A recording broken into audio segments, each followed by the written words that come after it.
Hi, my name is Phil. I like talking about politics, and this is the Political Postbox, where I take a look at about half a dozen comments that have appeared from the most engaged comments on the channel from the past week and add my own further thoughts to them. But first, if you'd like to be notified of daily news in politics, then please subscribe to the channel and click the bell notification icon.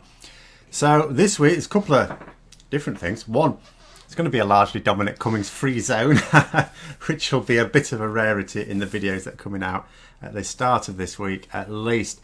But the other thing is I've changed slightly how I'm going to put the comments up there. So people, particularly looking on mobile phones, let me know what you think. I had a bit of a comment from someone about that. So first one regarding Boris Johnson's little hiding escapades here. And he says, Johnson is a waffler, no guts, always hiding. And when he hasn't got his friends behind him like the mafia. And I just think, and I'll, if I haven't already said so today, I will say so at some point this week. In terms of Boris Johnson's friends, I mean, what sort of friends are we talking about here? Does he really, and I mean this seriously, does he really have friends? Because in terms of his political friends, his close cabinet colleagues, I had to wonder on Twitter yesterday, what must his senior cabinet colleagues really think about him? Because the vast majority of senior government ministers had to nail their colours to the mast defending Dominic Cummings. I said largely Dominic Cummings free zone, not the first bit. They had to defend him. That and it was quite clear that that defence was going to be deeply unpopular amongst the public. And so those ministers are now taking big political hits from this. Now, yes, Boris Johnson is also, of course, taking a hit because he is the one with the power to hire and fire his political advisors, and therefore whether Dominic Cummings stays or not is entirely down to Boris Johnson. But he hasn't really said a lot. He's been hiding away, and I wonder what ministers really think of Boris Johnson when he tells them to go off, you know, and cover for me while he hides away. Take Grant Shapps, for example. Now, he's the Transport Secretary. It's not a very senior, it's a cabinet position. So from that point of view, it's senior within the government, but it's not, you know, super high up. But he must have felt pretty much abandoned by his so-called leader, because not only did he have to front the daily conference on the Saturday, when really Boris Johnson, had he been a leader, would have done that. But he also had to do the rounds of the interviews the following day on the Sunday morning. And his reputation's in complete tatters now, because for one thing, he had to try and defend Dominic Cummings' behaviour still on the Sunday morning. And one of the interviewers that was going to be interviewing him the day before had said, look, you know, I'm going to be asking you some questions that you wouldn't necessarily be expected to know the answer to, because it's about Dominic Cummings. So I'm going to give you the questions in advance. So Grant Shapps, the Transport Secretary, had the questions in advance the day before. So there was no excuse for not being able to get the answers. Because he's a cabinet minister, he has direct contact with the people who will have the answers. And yet he still turned up on that interview, first of all, arguing that black is white, but also had the nerve to, with some of those questions, say that he didn't know when he had advance notice of them.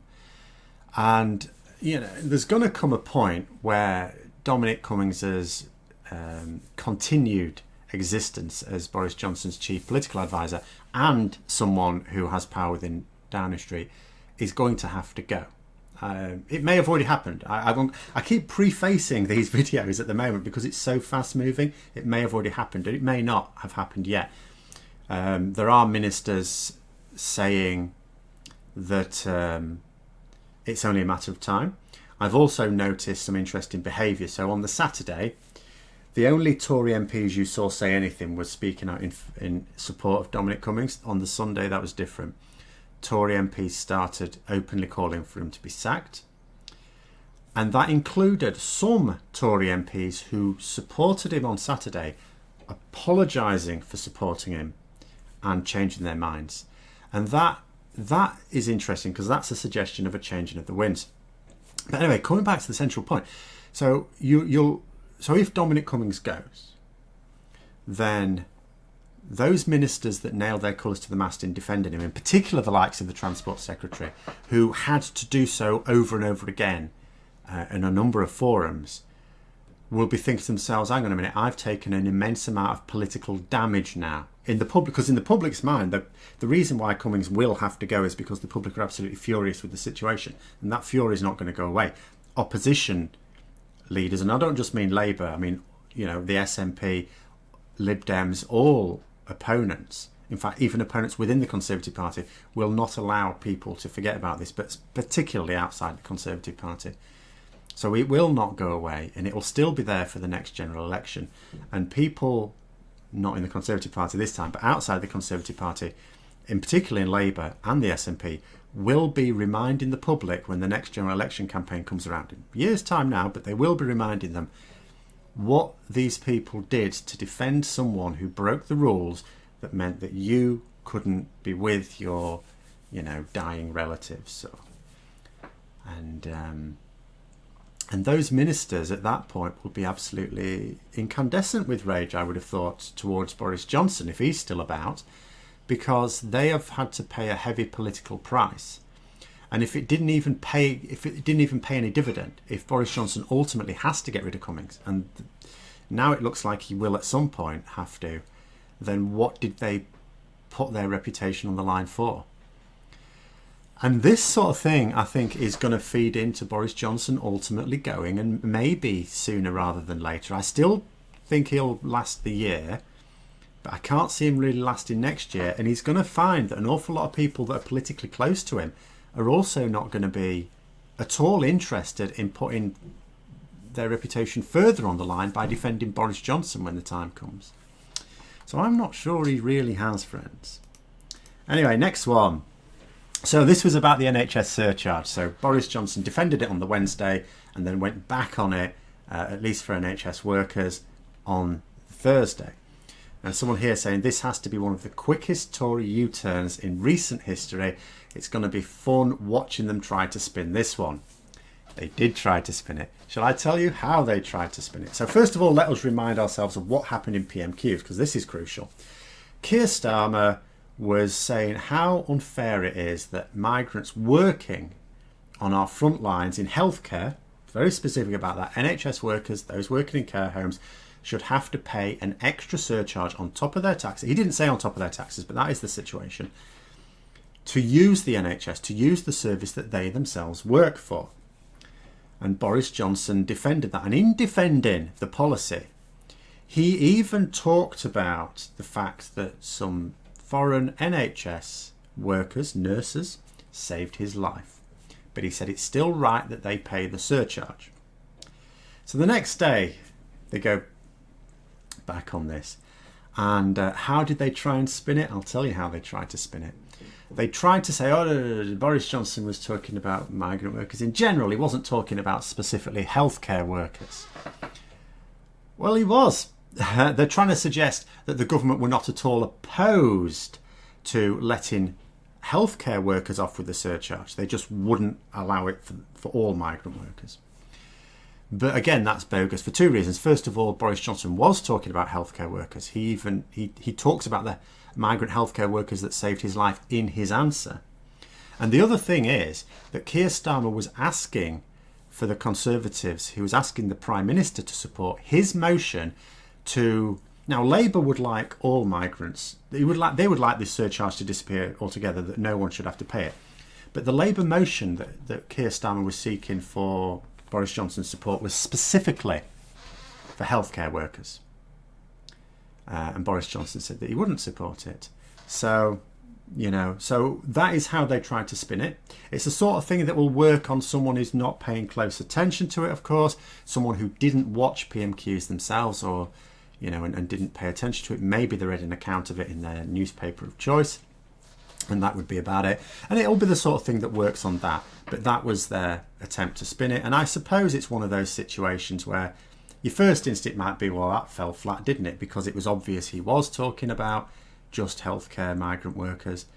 But at the same time, the sort of people who would recognise that are not the sort of people who are really going to believe anything that Boris Johnson or his ministers say. And the sort of people who do keep believing what he says are not the sort of people that will see the lie within that one either. But anyway, that's that one. That's how they tried to spin it. They didn't really have much ground. They have paid a political price for this one. The fact that they turned around so quickly means they've limited the damage. That's why they turned around.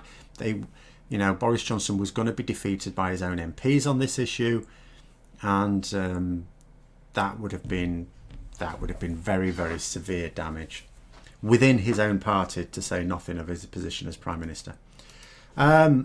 Next one. So, in the PMQs, obviously, if you look at the PMQs now, and I've did a video on this, it was another disaster. It was a third disaster in a row. But in the PMQs itself, it wasn't. It looked like it was, but it wasn't. Someone's saying here, because I talked about Boris Johnson fighting back in this one. It says, I would not class not answering 8 questions as fighting back, just saying. No, you wouldn't, and neither would I. But it was fighting back. Because the whole purpose of PMQs, for the Prime Minister specifically, is damage limitation. The Prime Minister gains nothing from doing Prime Minister's questions. The Leader of the Opposition does. The Prime Minister's questions is an opportunity for political opponents to inflict damage upon the government in terms of its credibility within the country. They obviously don't wish to do any harm to any good work that the government happen to be doing, but there's not much of that with Boris Johnson's government. So from the Prime Minister's point of view, it is damage limitation. Now, if you're a particularly effective debater as a Prime Minister, it is also an opportunity to cement your power. Tony Blair very famously used to have, particularly when Ian Duncan Smith was Conservative leader of the opposition, he used to dread going to PMQs, as leader of the opposition, because he used to get tied in knots.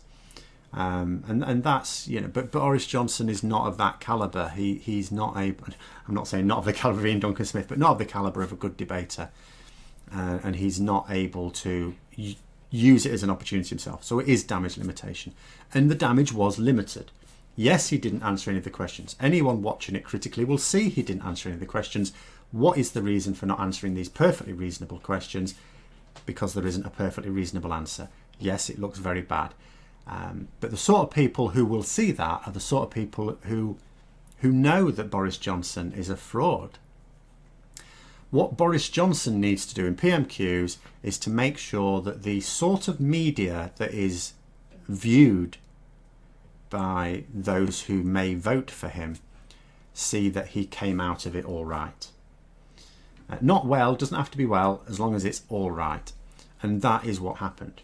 And I said at the time, before the articles had been written and published about it, I said after that PMQs that the right-wing media will be able to go easy on Boris Johnson after that. And they did. And yet you'll look at it as an opponent of Boris Johnson and go, but he didn't answer questions. He was totally exposed by Starmer. Yes, he was. But not in such a way that the right-wing media had to report it in those terms. And that's the objective definition of success or failure in PMQs. What will the media report? And remember, we're not talking about the Guardian or the Mirror or the Canary or anything like that that's going to be read by people who will not vote Conservative. What about the media that will be watched by at least some people who may vote, because that's what matters. It's not even those who will vote Conservative, because those who will vote Conservative will vote Conservative. Those who will vote Labour or SNP or Plaid Cymru or Green or Lib Dems or whoever will vote for those as well. We're talking about those whose votes are up for grabs.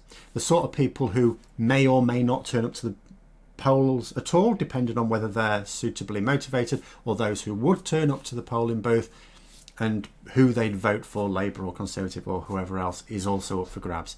The media that those people read is what is absolutely crucial. And within that, you are talking about how will the BBC report this? How will the Telegraph report it? How will the, those sort of the Independent, those sort of papers that are roughly in the middle there sometimes. Although the Telegraph is very definitely right. Actually, the BBC is right at the moment, isn't it? But never mind. But yeah, so that's my answer to that one. It was fighting back because he didn't get savaged in the press in the same way that he did the previous week. Obviously, roll on a day or two, and it was back to being a defeat again. But, there you go. It was only ever going to be a short-term draw. It wasn't even a win, a draw for him anyway. All right, next one. So this is about who would replace Boris Johnson, as far as I'm concerned. And I know it's always a bit weird to say this because the political rules have been rewritten. Any number of ministers have done things that would have got them sacked. Like Priti Patel would not be in position now if Boris Johnson's government followed the normal rules of politics. But Boris Johnson is absolutely dead in the water. The only reason that they're keeping him propped up is because there is no one immediately to replace him, and it's not necessarily in anyone's interest to get rid of him just now. It will be in their interest to get rid of him before the general election, so that is certain. As far as I'm concerned, you can hold me to it. Unfortunately, you're going to have to wait years to get to say I told you so if I'm wrong, but that's the situation. I think he can't last next year. I think he can last this year, although I'm not saying he definitely will. I think he will, but he can't last next year. But anyway, in terms of who would replace him, someone's saying let's hope it's Gove or Lord Snotty. Arrogant pricks, the pair of them. That way you could almost guarantee a Labour victory next time round. And this is ultimately it. This is the reason why the Conservatives will not be keen to get rid of Boris Johnson right now. I think there's a couple of reasons, but I think the main one is that who do you replace him with? Because if you replace him with, and I talked about this, but just really briefly, replace him with the likes of Michael Gove, he's not going to do very well against Starmer either. He's another like Boris Johnson. He has no shame. He will lie and lie and lie and lie. But will he do it any better than Boris? He may do it a little bit better than Boris Johnson. Actually, he actually is at least prepared to put in some work for his arguments to make sure he can back up his arguments. But he will still be undone by Starmer. There's no question about that. He also has baggage that can be exposed by Labour and any of the other opposition parties as well. As for Jacob Rees-Mogg, that would be an absolute gift for Labour. An absolute gift. There is no chance of that because you've got to bear in mind Jacob Rees-Mogg was so bad at communicating with the public that during the general election campaign he was banned from saying anything after the first couple of days because he offended so many people. They just said shut up. You'll notice he hasn't said an awful lot during the coronavirus pandemic. In fact, to my mind, he said a couple of things. One was backing up Dominic Cummings. That'll turn out to be a mistake. And the other one was calling for MPs to return en masse to the House of Commons. As leader, the party would never allow it. The party are not stupid. They don't put people in positions of leadership unless they think it's going to advance their cause. So they got behind Boris Johnson because they felt that he'd be able to deliver their precious Brexit. He did. In a manner of speaking, obviously, work still to be done, and he delivered them their general election victory. He won't deliver them the next general election victory, so that's why he'll be gone. Jacob Rees-Mogg won't either. He won't even be in with a look-in. They may believe Michael Gove can. I mean, at the end of the day, once they get rid of Boris Johnson, they have to get behind someone else.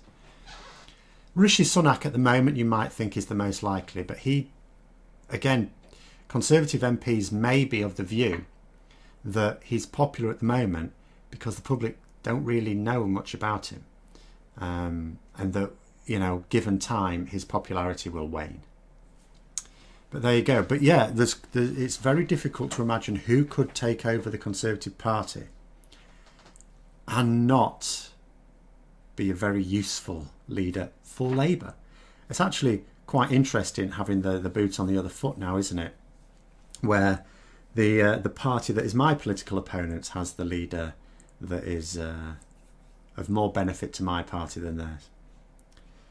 Next one. Okay, this is where it goes a little bit wrong with this new format, because people write a lot, so you just have to put up with this, sorry. But anyway, I'll read it out first, because this will be a nightmare to read on a phone, I'm guessing anyway. It says, watching the UK head towards Brexit is like watching an impending train wreck. I've also noticed that the right-wing media keep ramping up ridiculous stories about how the EU is being unreasonable and insulting. Brexit supporters don't seem to recognise the contradiction here.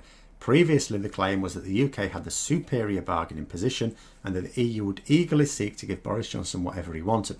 At the time, of course, it was Theresa May, now it's that an unreasonable and inflexible EU is not giving Boris Johnson whatever he wants, but it's as though Johnson's people are not really trying, and the half-hearted negotiations are just a smokescreen for stripping away workers' rights and instituting some kind of creaky laissez-faire economy.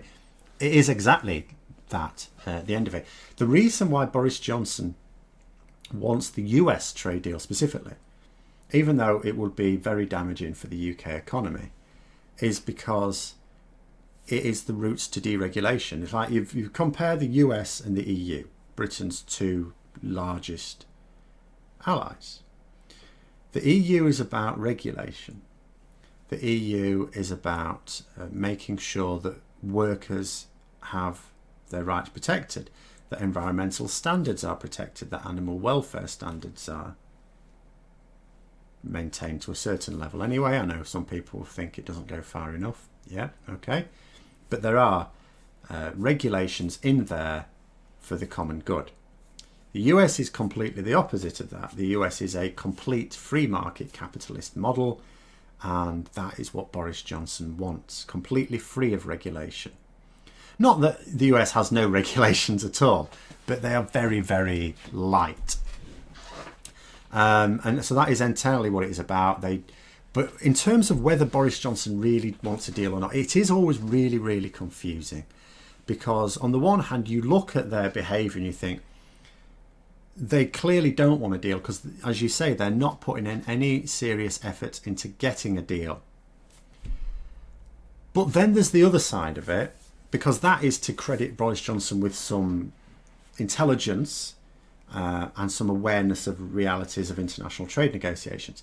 Because there are Brexiteers, and Boris Johnson may be one of them, it's very difficult to tell, he may be one of them, that just genuinely believe that they don't actually understand what a trade deal is, and they just genuinely believe that at the moment it's really just a case of sitting it out. They know nothing's going to be agreed this month or next month or the month after. They know that we have to go right to the wire, and then right at the end of it, when it becomes clear that there isn't going to be a deal, that's when the EU will start making concessions. And there are some Brexiteers who very genuinely believe that. And it may be that Boris Johnson genuinely believes that. I don't know. Like, it's been said many times before, and I've repeated it on this channel.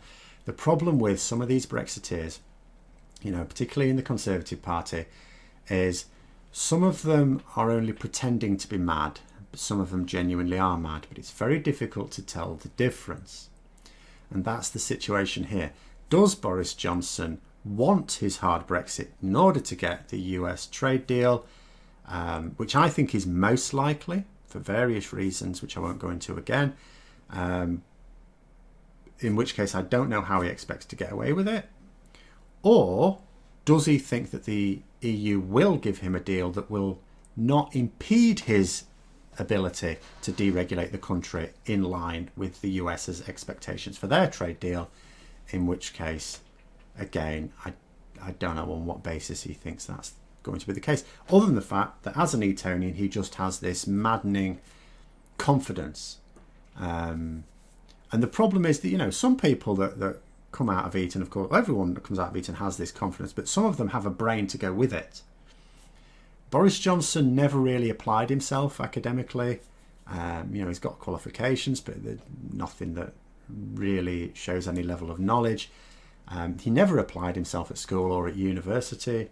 He doesn't apply himself in his role as a journalist. He just used to shout at a yucca plant and make things up. And that's true. That's serious, by the way. That's what he used to do at The Spectator. From people who worked with him, that's what he used to do. He used to shout at a yucca plant to get himself into a rage and then spout a load of poisonous filth about the EU. That was his job. And then as a politician, obviously, he doesn't apply himself either. But it is an absolute nonsense that the Brexiteers do not see the contradictions currently at place there. But then this is, you just read Orwell's 1984. This is just doublethink, isn't it? Where you believe two completely contradictory things. Except I suppose in this case there is a bit of a temporal displacement, because it's not that they're believing both things at once all the time. You know, they believed that we held all the cards at one time, and now they believe that the EU hold all the cards, but that's still somehow that the EU are the bad guys, and that we're still right to leave. But, you know, there it is. There we go. And the final one today. So this is the one about the ill-fated attacks on Starmer in the papers last week. It says that one headline, and the headline was to do with, you know, Starmer owns land worth £10 million, which wasn't actually true. But it makes no difference, because as I say in here, as if 10 million isn't pocket change to the Tory leaders. Same crap as Fox News going rah rah rah, Bernie Sanders owns 3 houses. And it's you know, and it baffles me about the right-wing media. And I understand the concept that when you say these ridiculous things, you don't need everyone who sees it to believe it. You only need some to believe it. And even if you then later have to retract it, which in this case they didn't, because what they wrote about was sort of true, apart from the valuation, and even that wasn't a lie. That was just them, you know. It was misleading, but rather not a direct lie. But you know, it is this hypocrisy of and the way what they're trying to do, these media as well. This is a bit I don't understand is, so when they're going on about Keir Starmer's land, which isn't actually his land, he bought it for his mother, for a donkey sanctuary, as a caring thing for both donkeys and mothers. But they weren't trying to turn their right-wing readers off him, because that makes no sense, because those on the right wing would applaud this. Oh yeah, he worked hard and can afford land. Nice one. They were doing it to try and turn left-wing supporters away from him, because the right-wing supporters that they mostly write for aren't going to vote Labour anyway. They're going to make bloody sure they don't vote Labour. They're talking about they're trying to turn left-wing voters away from him, or more moderate voters away from him. But then you think to yourself, so how does this work? Because those sort of people are not really going to read the Daily Mail. Are they hoping, and this is where it may actually be the case, and this is what you need to think about, are they just hoping that some dimwits on the left start sharing this story around their left-wing echo chambers to smear Starmer and, in America, Sanders amongst their own little cliques?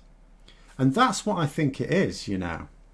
That's what I think it is, because they're not going to, their readers are irrelevant from this point of view, because first of all, as I say, they'd go, right, good, that's nice, because like you say, the people they support have much more fabulous wealth anyway, and the second thing is, well, they weren't going to vote for those people anyway. So I think the reason for them doing this is deliberately to just hope that some of their political opponents see it, which they inevitably will. I mean, I read all sorts of papers to try and get my stories anyway. And, you know, look at it, be outraged, because you're not the sort of person that supports people who are fabulously wealthy, perhaps. Share it around your left-wing little echo chambers and do the damage that way. That's my view anyway. There we go. That is this week's. I hope you found it interesting. Let me know about the new format anyway. It may need tweaking for the longer ones there. We'll have to have another little think about that one. But I hope you found the video interesting anyway. If you did, don't forget to click the like button if you'd like to support the channel further. And please also click the Patreon link for details. And until next time, I'll see you later.